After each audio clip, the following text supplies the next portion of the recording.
بسم اللہ الرحمن الرحیم۔ معزز ناظرین السلام علیکم۔ ارشد شریف وہ کون تھا؟ آج سے 11 سال پہلے پاکستان کا ایک صحافی گھر سے سوٹ بوٹ پہن کر کسی ٹی وی شو میں شریک ہونے کے لیے نکلا۔ سلیم شہزاد دفاعی امور اور دہشت گردی کے بارے میں رپورٹنگ کرتا تھا۔ اس زمانے میں وردی اور دہشت گردی والا نعرہ ابھی ایجاد نہیں ہوا تھا، لیکن سلیم شہزاد کچھ ایسی خبریں نکال لاتا تھا جو اس ملک کے حساس لوگوں کو ناگوار گزرتی تھیں۔ اس پس منظر میں سلیم شہزاد عین اسلام آباد کے بیچ سے گھر سے اسٹوڈیو جاتے ہوئے غائب ہو گیا۔ پھر کوئی 150 میل دور ایک نہر میں اس کی لاش ملی۔ جسم پر تشدد کے نشانات تھے۔ افسوس بھی ہوا، ڈر زیادہ لگا۔ جنازہ کراچی میں ہوا، میں بھی شریک ہوا، دعائے مغفرت کی اور بغیر کسی صحافی بھائی سے بات کیے گھر چلا گیا۔ چند دن بعد کسی اور کام سے اسلام آباد جانا ہوا تو پتہ چلا کہ سلیم شہزاد کے لیے انصاف مانگنے کے لیے صحافی برادری ایک احتجاجی مظاہرہ کر رہی ہے۔ خوشگوار حیرت ہوئی کہ مظاہرے میں اسلام آباد کے تمام مشہور صحافی موجود تھے۔ میری زیادہ تر سے ذاتی واقفیت نہیں تھی، لیکن انہیں ٹی وی پر دیکھتے ہوئے یا اخباروں میں پڑھنے کی وجہ سے ان کے سیاسی رجحانات سے واقف تھا۔ بازو لہرانے اور شہزاد تیرے خون سے انقلاب آئے گا جیسے نعرے لگانے کے دوران میں نے پاکستان کے چند جیت ترین صحافیوں سے علیحدہ آف دا ریکارڈ گفتگو کی۔ سوال سب سے ایک ہی پوچھا کہ انہیں کس پر شک ہے۔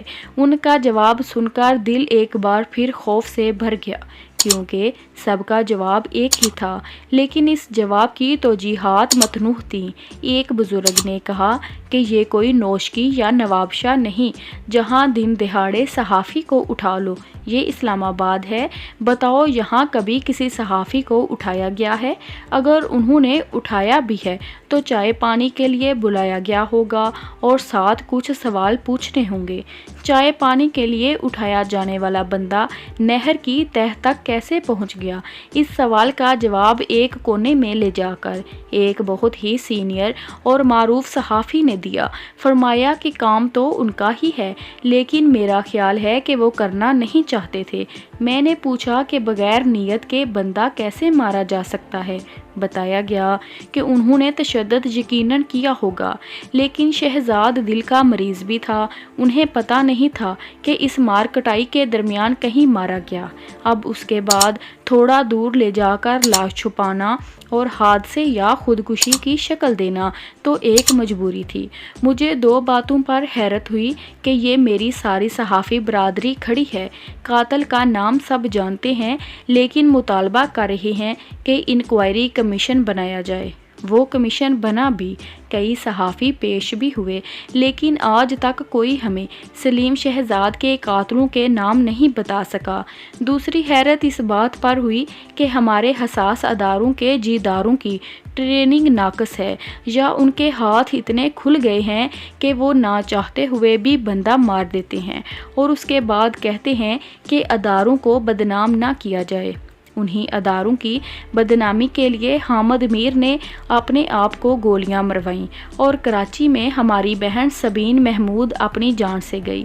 ارشد شریف کے سب سجن دشمن غمزدہ ہیں، یقیناً خوف زدہ بھی ہوں گے، اور سب مل کر انکوائری کمیشن انصاف کا مطالبہ کر رہے ہیں۔ کرنا بھی چاہیے، لیکن پاکستان کے تمام اخبارات چینلوں میں سے کسی کو یہ توفیق نہیں ہوئی کہ ایک رپورٹر کو ہی کینیا بھیج دیتے، کوئی جائے وقوع سے ہی لائیو بیپر دے دیتا۔ وہ تو شکر ہے کینیا کے کرائم رپورٹروں کا، جنہوں نے ہمیں بتایا کہ کینیا کی پولیس پنجاب پولیس سے 2-4 ہاتھ آگے ہے، اور جو کہانی بتا رہے ہیں یہ جھوٹ ہے، اور کینیا کی پولیس بندہ مارنے کے بعد ایسی کہانیاں سناتی رہتی ہے۔ ہماری صحافی برادری نے اس سانے پر خود رپورٹنگ کرنے کی زحمت شاید اس لیے نہیں کی کہ شاید ہم جانتے ہیں کہ ہماری رپورٹنگ نہ ارشد شریف کو قبر سے نکال کر لا سکتی ہے، نہ قاتلوں کا سراغ لگا سکتی ہے۔ اب ہم ایک دوسرے کو ہی یہ کہہ سکتے ہیں کہ لاشوں پر سیاست نہ کی جائے۔ اگر ہماری سیاست ہمیں لاشیں دے گئی تو ان لاشوں پر سیاست بھی ہوگی۔ ارشد شریف کو پاکستان میں اپنی جان کا خطرہ تھا، اس لیے وہ ملک سے بھاگا، پھر دبئی سے بھاگ کر کینیا پہنچا اور آخرکار اس کی رپورٹر والی جبلت درست ثابت ہوئی۔ جن سے جان کو خطرہ تھا انہوں نے جان لی، جن سے جان کو خطرہ تھا سب جانتے ہیں، جنہوں نے جان لی ہم کبھی ان کا نام نہیں لے پائیں گے۔ ارشد شریف نے چند مہینے پہلے اپنے ٹی وی پروگرام میں سوال اٹھایا تھا کہ وہ کون تھا۔ پروگرام کافی وائرل ہوا۔ کاش ہم ایک بار ارشد شریف سے پوچھ سکتے کہ اب بتا ہی دو کہ وہ کون تھا۔ ویڈیو پسند آئی ہے تو لائک کر دیں اور اگر چینل پر پہلی بار آئے ہیں تو جلدی سے چینل کو سبسکرائب کریں۔